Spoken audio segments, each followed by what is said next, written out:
one of the reasons I wanted to write is that I felt the female experience of leadership is different from the male experience, and certainly mine has been. And I kind of want to do something that I feel I never had. Some of your clarity, your wisdom around navigating friendships, your wisdom and your vulnerability around navigating abuse in faith centres, your just speaking out about chauvinism in faith spaces. So much stuff I'd never actually seen written down in a book before. That's interesting. But I think to actually even spell some of that out underlines why women feel nervous to speak up. Yeah. Like we've got all of this to contend with, as well as then all the other things of worries about whether people think we're being too pushy or not feminine, or are we trying to draw unwanted attention to ourselves? And there's all these other things going on culturally and actually in church spaces perhaps even more. And I think we're still only just, if we're going here, we're still only just actually starting to accommodate. You're in the boardroom, you're in the corporate space. Women in banks and law firms and women in parliament and, women standing up in court, or women journalists or newsreaders or hairdressers or whatever profession we are, we have a whole set of physical challenges that men just do not have. And I suppose what I want to say to the next generation is, we see you, we hear you, here's what helped me, and maybe don't do what I did, which was to sort of grit your teeth and press through and just take it all on yourself.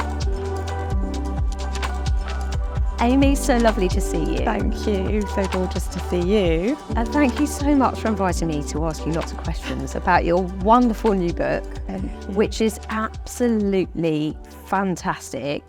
Obviously, I didn't expect anything less, but it's absolutely unputdownable at times. And I just want to thank you for writing it. Wow, thank you, Julie. Honestly, when you wrote, because I sent it to you sent it quite hesitantly. You see to people you love and feel like I really care what you think. So I sort of went, press send, and your feedback was so, honestly, so encouraging, because it is the most vulnerable thing I've ever written by a country mile.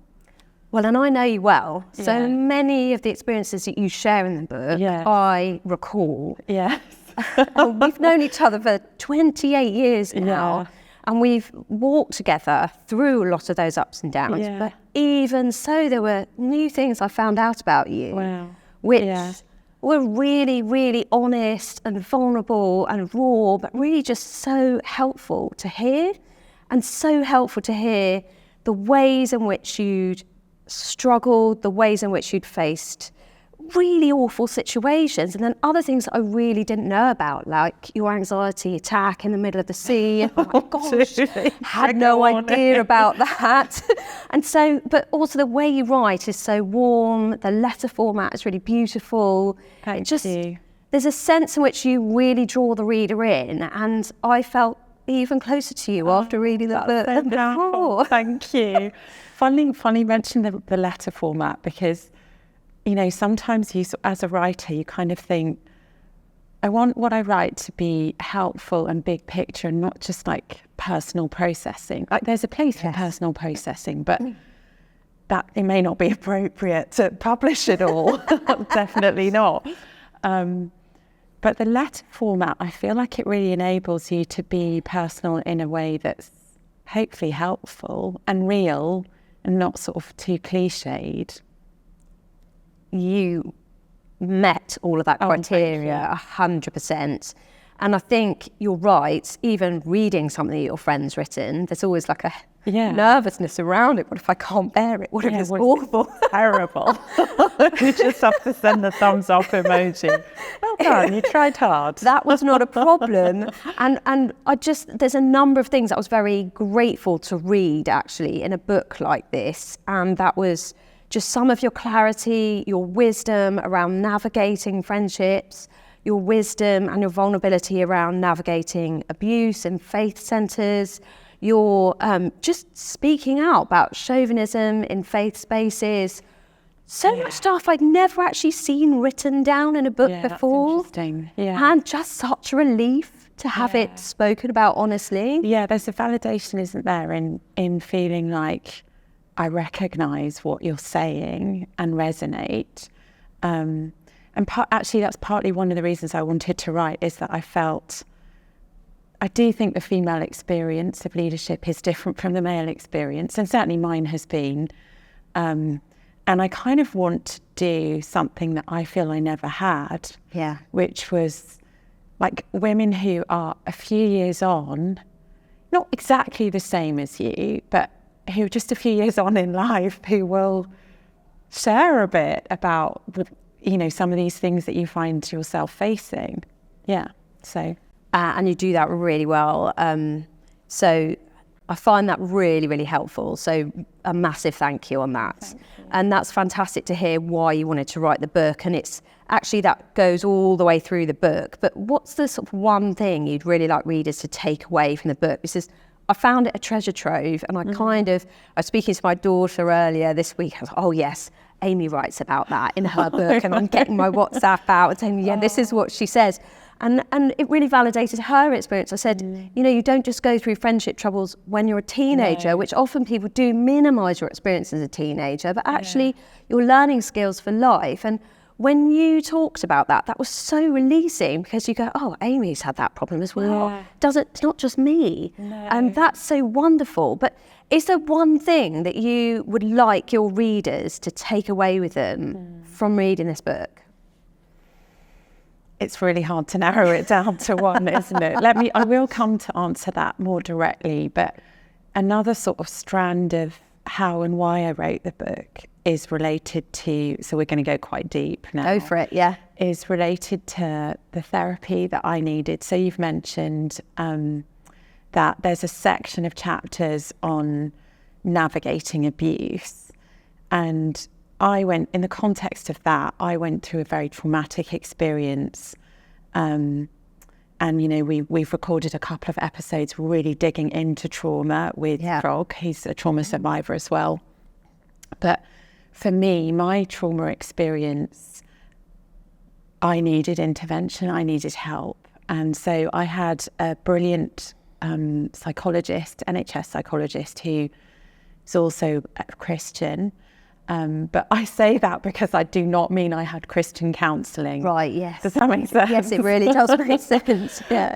So we're talking about professional, psychological, therapeutic help. And one of the most profound experiences in that was where she was basically helping me to have compassion for myself and my younger self. And she's a practitioner of something called schema therapy, which we won't go into detail about that. But one of the breakthroughs I had was where she was kind of encouraging me to think about my relationship with my own children going through anything similar from what I had experienced, and how I would feel about them, and the kind of love and empathy and like showing up I would want them to experience. And I had no trouble summoning compassion, empathy, like the powerful me showing up to contend for justice for them because I love them. But I wasn't able to access that for myself. And so it sounds like such terrible kind of therapy speak, have compassion for your younger self, but honestly it was a huge breakthrough for me. And I think people who are maybe achievement orientated, or who kind of produce results, make things happen, build things, are creative, positive about the world, some of the darker side to some of those strengths can be maybe perfectionism and a lack of compassion for yourself. So I started to write the book with the next generation of women in mind. The initial working title was Letters to My Daughters, because I have 3 sons, no biological daughters, as you know. Yes. Your gorgeous daughter is my goddaughter. Yes, she is. But I wanted to sort of convey a kind of love that women can have for other women, and a kind of compassion and empathy for the next generation, and for women like me and you 20 years ago, that as we journey through some of these hard things, we shouldn't need to feel so alone as we did. So part of it, what would be the one thing I would want to draw out of it? One of them would be to actually have compassion for yourself. We all make mistakes. There's failures in this book, then you can learn as much from that as your successes. But it would be to kind of receive that love from God, but also from women like us who are cheering you on, who want you to rise up, and we would just want to, you know, our ceiling to be your platform. So that's kind of the heart of the book, really. That's a lovely phrase, wanting our ceiling to be your platform. Yeah. That's amazing, that phrase. I mean, you kind of think, imagine what it would be like to have a woman like Julie or Amy in your corner cheering you on. And the Bible sort of talks about how we're surrounded by a great cloud of witnesses. And the visual image of that is that people who've gone ahead of us in the faith, people who've gone before us, not, you know, castigating us or telling us, nitpicking the way we've done it, but cheering us on, calling us forward, onward and upward. And so I want the book to feel like that as you read it. And it does. It really does. You've really succeeded. Thanks. So picking up on that theme, actually, sort of being a cheerleader and really encouraging other women, how would you encourage someone to find and use their unique voice, which is what you speak of in the book, when they really don't believe they've got anything to say at all? So I really believe that finding your voice as a woman and as a leader is a crucial aspect of what it means to grow up into womanhood and into adulthood.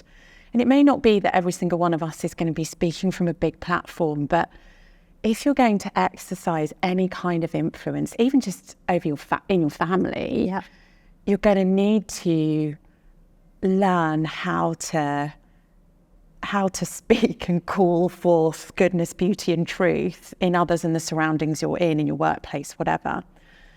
So I think there are a few things I'd say to that. One would be, I guess, to settle that question once and for all, you do have something to say.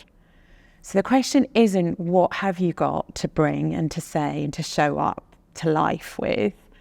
The question is, what is it? So rather than questioning whether, it's more about discovering what.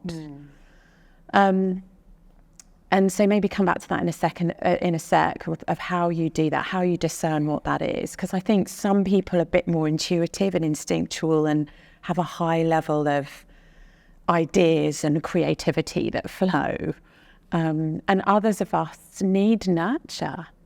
We need encouragement. We need people to see the kernel of truth we're carrying, or that insight that we can bring, or the way our presence makes people in the room feel, and like cheerlead that and fan it into flame and call it forth.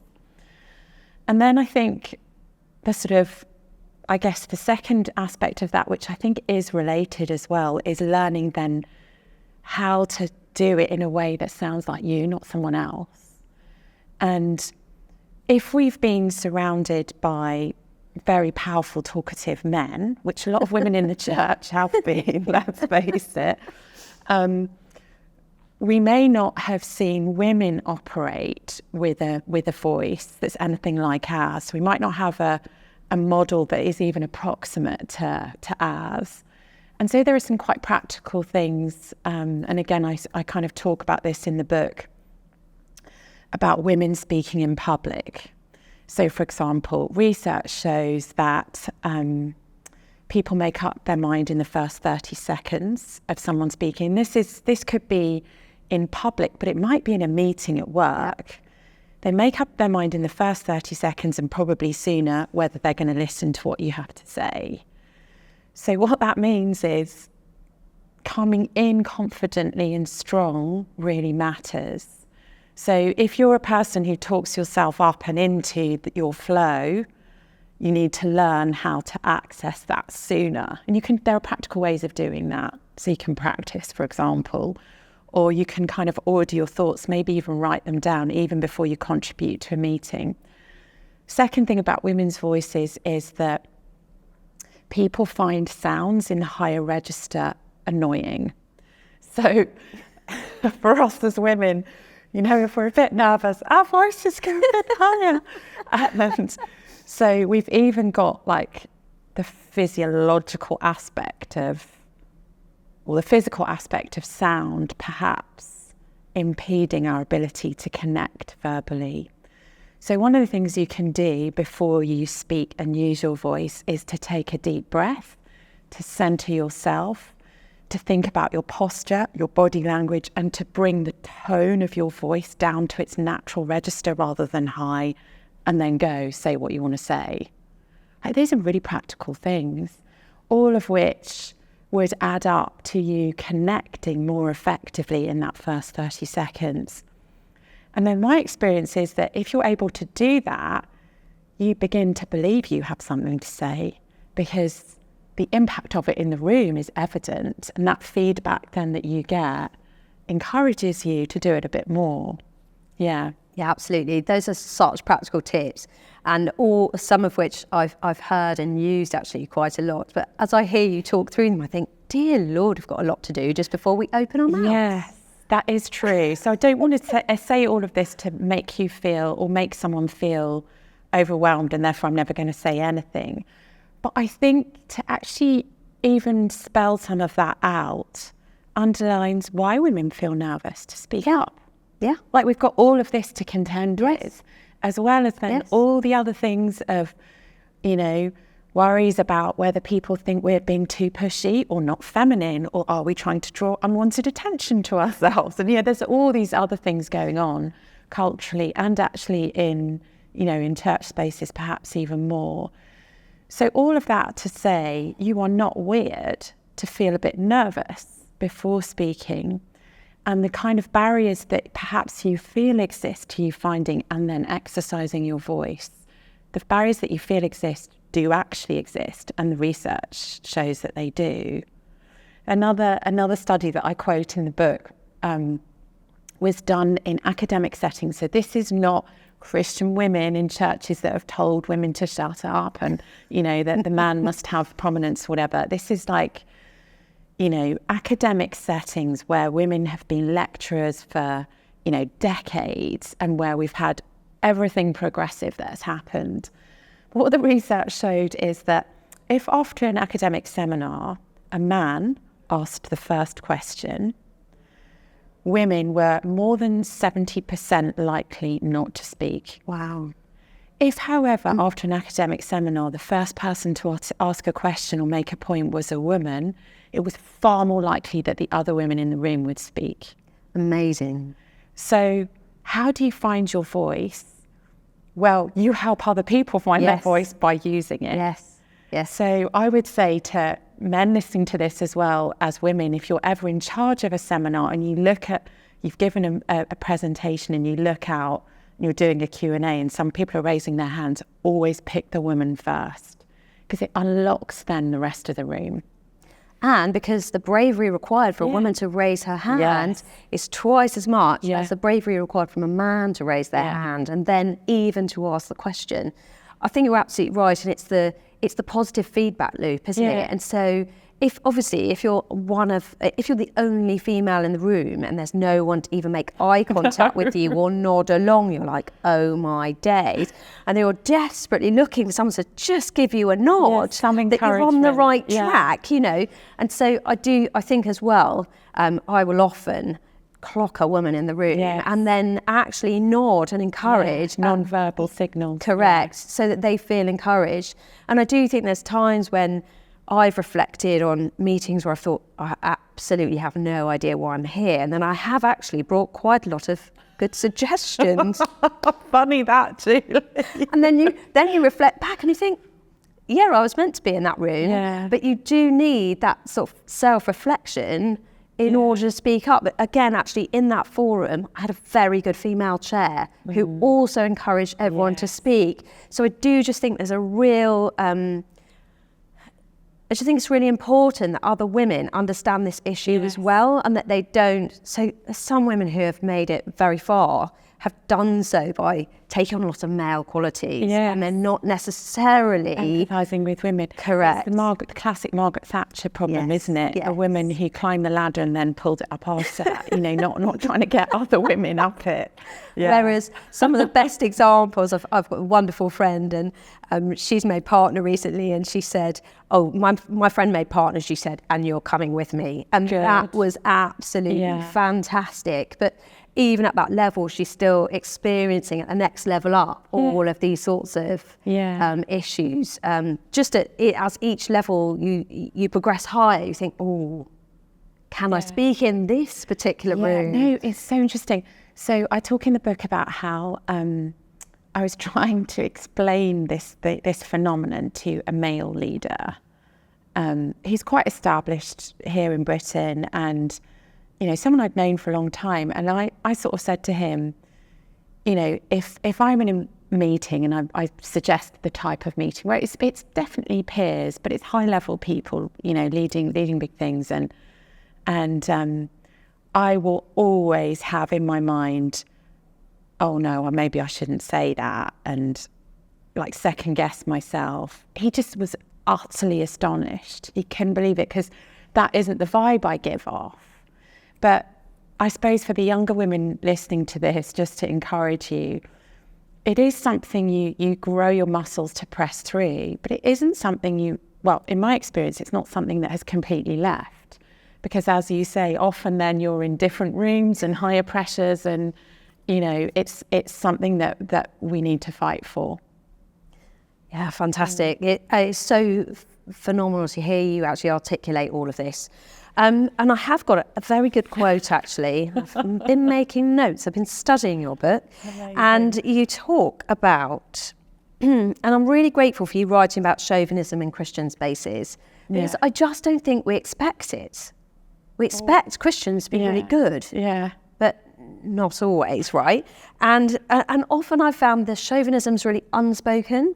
Yeah. And it's often internalised by women, by the attendees, and just accepted as the way it is. And it often shows up in a lack of opportunity, particularly to lead or to network. Yes. Because of wonderful things like the Billy Graham rule. Thanks, Billy. And you mention being an embodied woman in spaces where that is merely tolerated, ignored, or sometimes met with hostility. And how have you found that's played out for you as a leader in those spaces? Yeah, I mean, those words are so true. I mean, I just sort of sit with that for a moment and think, it's something, again, that I've been thinking about quite a lot, what it means to be embodied and to be holistic as a person, and to not, as a leader, kind of lead in spite of being a female, but to embrace the whole person. So I would say it's played out in different ways. When I was younger, I looked very young. You did as well, I remember. Of course we do still now, Julie, don't we? Yes. We look terribly young. But when I was in my 20s, I definitely could have passed for a teenager or possibly a child. And so you're kind of trying to get established. I was in very male spaces, and so I was treated as the sort of secretarial help, or, it was just completely assumed that you're there as someone's child, helping out. That happened to me on numerous occasions. Wow. Oh, yeah. When you're there to speak. And that is either communicated verbally or non-verbally. In the book, on a more serious note, I talk about a chronic illness that I had called endometriosis, which, for those who don't really know what that is, essentially it's like a build-up of too many cells on your reproductive organs. It's very, very painful. It makes your menstrual cycles extremely painful. I mean, like agonizingly painful. And it can sort of impact your fertility, which it did for me. But I was, at that point in my late 20s, I was traveling and speaking. I was beginning to speak in, quite interesting places. So I think I was 30 when I spoke at the White House. I remember. So, I was beginning to get amazing opportunities that I just could not ever have imagined or dreamed of or made happen, God things. And then I was also doing kind of bigger conferences where I would be the only woman.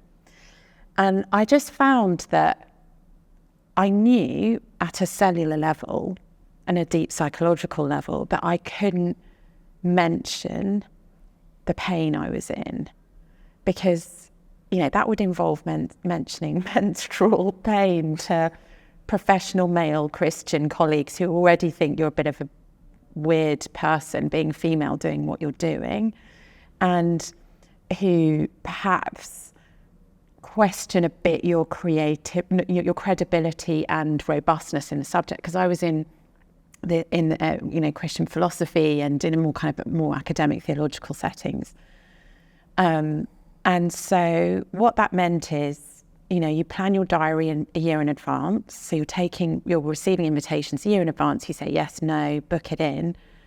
You can't the day before or on the day say, I can't actually walk, I'm in so much pain. You just have to show up and deliver. And you have to manage the physical aspect of a loss of blood, or just the fact that you are sweating so much you can hardly contain it because you're in so much pain. And then you've just got to deliver something absolutely brilliant. And I didn't question that. Yes. I just did it. I powered through. And that was I think, people talk about fight or flight, don't they? And in a way, it's a fight response. Yes. You just are like, I'm taking this on. This is not going to defeat me. I'm going to press through. But what it meant was that the whole person, me, Amy, the human, like, you were just not known or loved or really helped. Yes. And I think if that's my daughter, I don't want that for her. Does that make sense? It really does. Yeah. Yes, it really does. So those are some practical examples. And then, another practical example was that I did get pregnant, and then I was speaking at a large Christian youth festival, the largest Christian youth festival, which is on a campsite that we used to meet on a campsite that which is really horrible. The loo's really horrible. And about 10 minutes before going on stage, I started to miscarry. You know how much, sorry, this is extremely personal, but what that actually means. It's awful. Horrendous. Yeah. And so you're coping with all the emotion and, what's happening with your body. Then you've got to tell the organisers that I couldn't power through that. I had to pull out, But just people sort of said nothing and never mentioned it again. Wow. And so that's what it means to kind of be female in that kind of space, in a body. And now I'm in perimenopause, right? Yes. So you're managing a whole different set of embodied physical experiences. So, you're in the boardroom, you're in the corporate space. Women in banks and law firms, and women in parliament, and women standing up in court, or women journalists or newsreaders or hairdressers or whatever profession we are, we have a whole set of physical challenges that men just do not have. And I suppose what I want to say to the next generation is, we see you, we hear you, here's what helped me. And maybe don't do what I did, which was to sort of grit your teeth and press through and just take it all on yourself. Yes. And I think we're still only just, if we're going here, we're still only just actually starting to accommodate. Yeah. So, for example, in some of the organisations I visit, they have free menstrual products in the toilets, which is a game changer. Phenomenal. Because, if you're caught short mid-meeting, you don't have to nip out to Boots and back again. Yeah. And I am working with my organisation to get that in our new building, but I have had to be quite vocal about that because, of course, the person that's setting up our new building is male. And so wouldn't have thought about putting free menstrual products in the ladies' toilets, and wouldn't have thought about the need for convenience because They don't understand it's not their what experience, but it is ours. But if we want to change things, I think what you're saying is we've got to speak up. Yeah. Because otherwise it's just going to carry on. And it's not until you have the female either speaking up or being in charge of that part of the organisation that you'll see any change. Yeah. But I think it does involve quite a lot of vulnerability. It does, doesn't it? Yeah, I mean, I still haven't quite, hands up, boss. I'd just like you to know once a month it's a little bit tricky. I'm still hiding that. Yeah. Well, I suppose part of the reason I wanted to have, and don't worry, there's not too much blood and gore. We've kind of gone there today, but I wanted to sort of be honest about that because I can now. Yes. And in a way, I couldn't when I was 29 and starting out and the first woman to do this and that and the other, because you're trying to demonstrate that we can show up and do this. Yeah. So it's complex, isn't it? It's complex, yes. And there's a lot to say and a lot to actually process for yourself. Yeah. And I love the way you're saying you're powering through. That's a whole key probably to the compassion for yourself, right? So if you're not compassionate about your physical needs, why would you be compassionate about your emotional needs? Yeah, exactly. Because you're powering through and Amy the body is not allowed to feel pain. No. So why should Amy the person be allowed to feel emotion? Yeah. So it does so actually being kind to ourselves is actually revelatory. And that God made us, male and female, Genesis 1:27. Yes. The image of God is not adequately reflected in the male human body. A female human body Say that again. The image of God Say that again. is not adequately reflected in the male human body. A female embodied person had to be made to fully reflect the image of God. Genesis 1:27. God made them in his image, male and female, he created them. And he made us with the extraordinary capacity of the female body. So having been a bit negative about the pain, then you think about what we can do. We can bring life into this world. I brought twins to birth, right? 2 lives. That's astonishing, isn't it? I mean, obviously God did it, but you've still got to go through labour. The female body is unbelievable. It is. It's amazing. Yeah, it is, isn't it? It's really, really amazing. And I sort of want to celebrate that as well. Yes. Yeah. Yes. And you're right. I think we minimise, we hide, we ignore, and we cover up. Yeah. And I think that's culture as well. And I think culturally we're getting better at that. Agreed. There's books out now that actually talk about it. I've got a whole book at home called Period Power. Yeah. It's awesome. Amazing. Yeah, very good. Yeah. And then just understanding yourself is really helpful. And then if you think that actually the image of God is reflected in the female body, okay, so cyclically, every month. Life is possible. Life is possible. New things start to grow. Then we shed. Yes. Then we discard what we don't need anymore. It's actually really profound when you start to really lean into all of that. So, fantastic. Thank you so much, Amy. The other question I wanted to ask for you, because, again, very profound quote, being an embodied woman in spaces where that is merely tolerated, ignored, or sometimes met with hostility. Yeah. What impact do you think that has for the female attendees at churches? Now, that is really interesting because I don't know that the hostility is necessarily super evident if the attendees kind of fit a certain modus operandi, like a kind of demure, in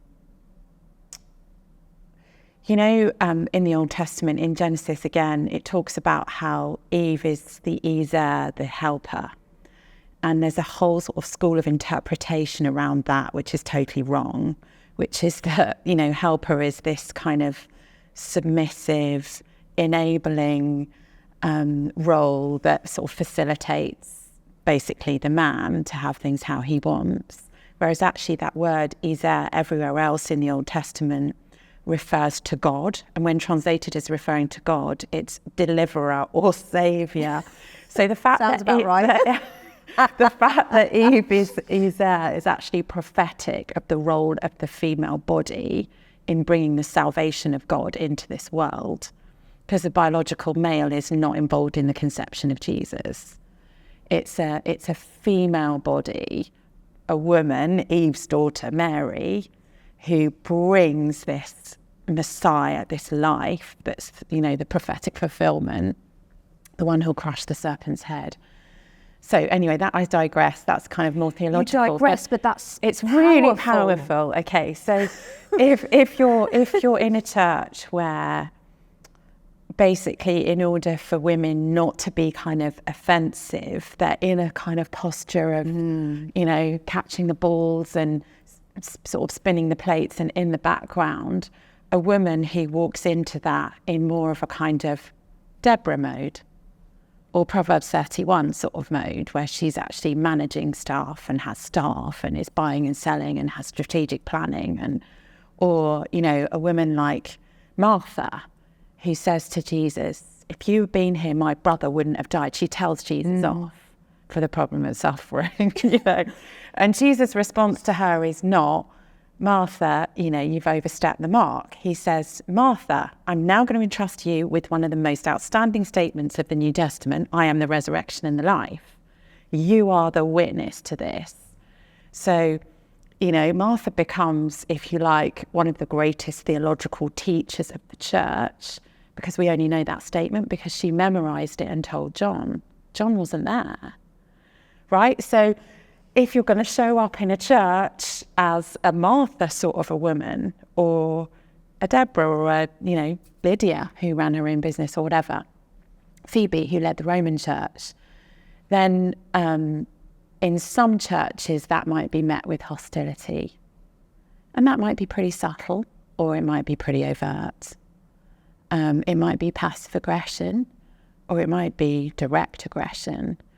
And sometimes, I've experienced all of them, but often that's because I'm showing up maybe in a leading or teaching capacity. But sometimes you can just feel it in the body language and the look of the men who are resisting you in church, and you don't necessarily see that outside the church. That's really hard, isn't it? Because it's so unlike Jesus. Yes. So unlike who Jesus is. And it really isn't every church. No. But it does mean, I think, that we need to be careful where we discern, where am I going to sow and plant and build?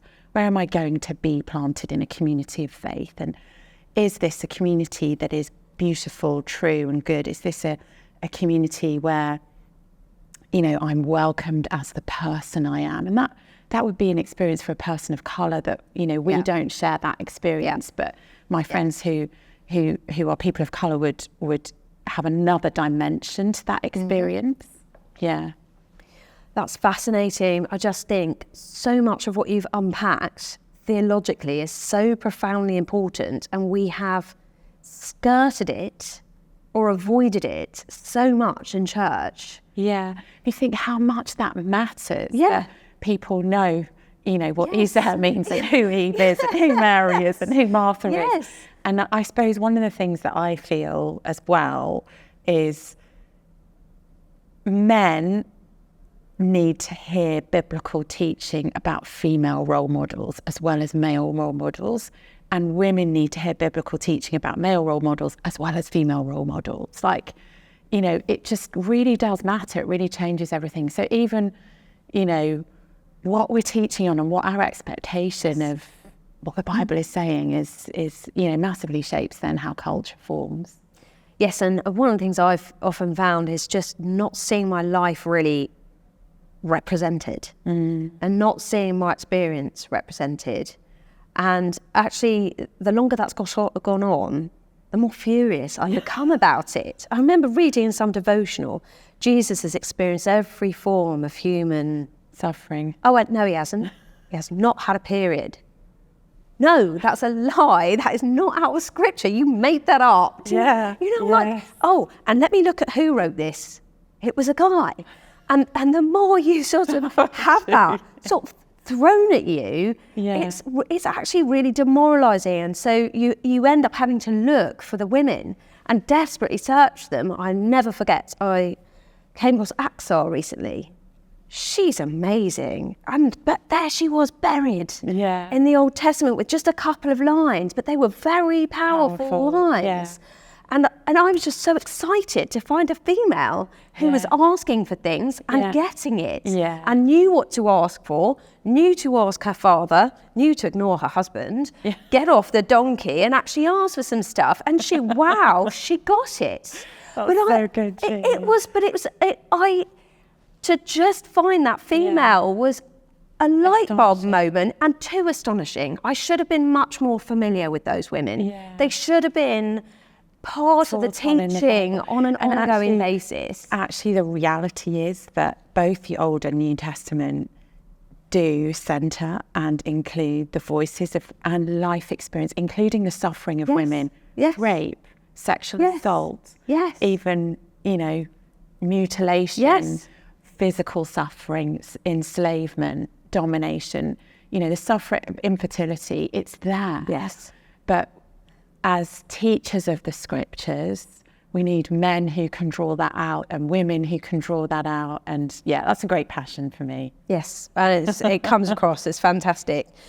So I've got another question before I move away from misogyny. And that's, you sort of say we need to recognise misogyny in all its guises and begin to actively resist it.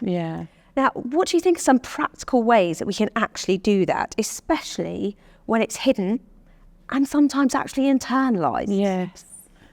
Well, I think that word that you used, internalised, is really important, because sometimes the biggest upholders of unjust power structures for women are upheld by women and enforced by women. So one of the things we can do is interrogate that and ask questions, be alert to it. I think once you begin to have a radar for it, you sense it, and then the question is, what do you do about it? How do you confront it directly, and how do you also then model a different way? So, for example, I am a great believer in not the Billy Graham rule. I love Billy Graham, and I think for him, that rule actually did protect and preserve him, but it's a classic example of making something universal out of something specific.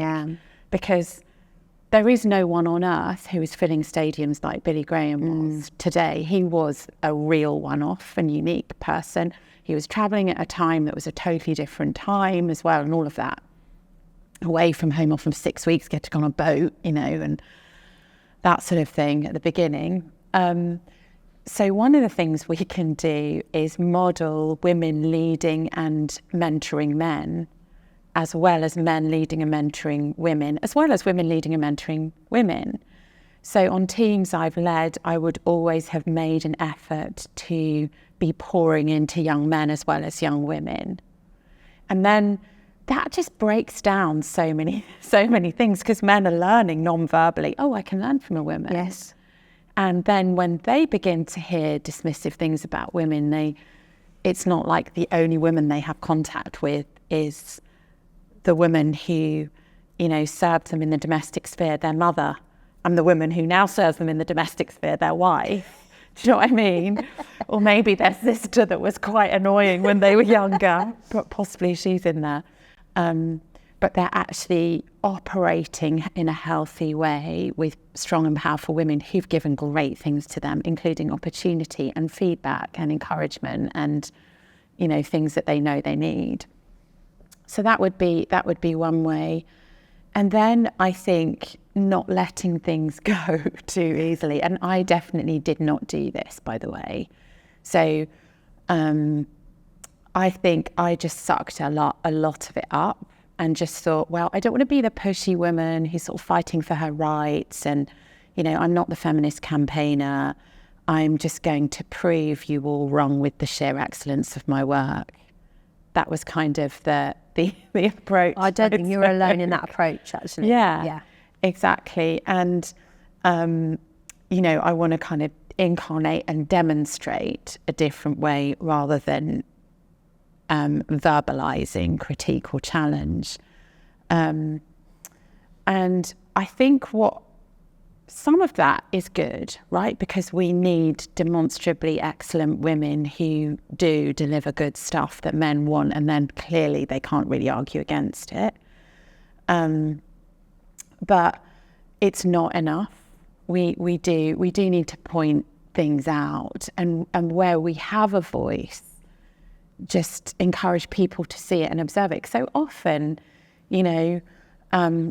subtle misogyny, which might be diminishing a certain type of woman, a woman who looks young, or a woman who's very giggly, or a woman who is effervescent in her personality and is therefore written off as an airhead, or a woman who likes fashion and values her appearance and so is written off as shallow, or, I don't know, a woman who is maybe bookish and written off as a nerd, but we actually step into that space and say, no, hold on, I don't think you'd be writing this person off if they were an effervescent, extrovert, really fun-loving man. Mm-hmm.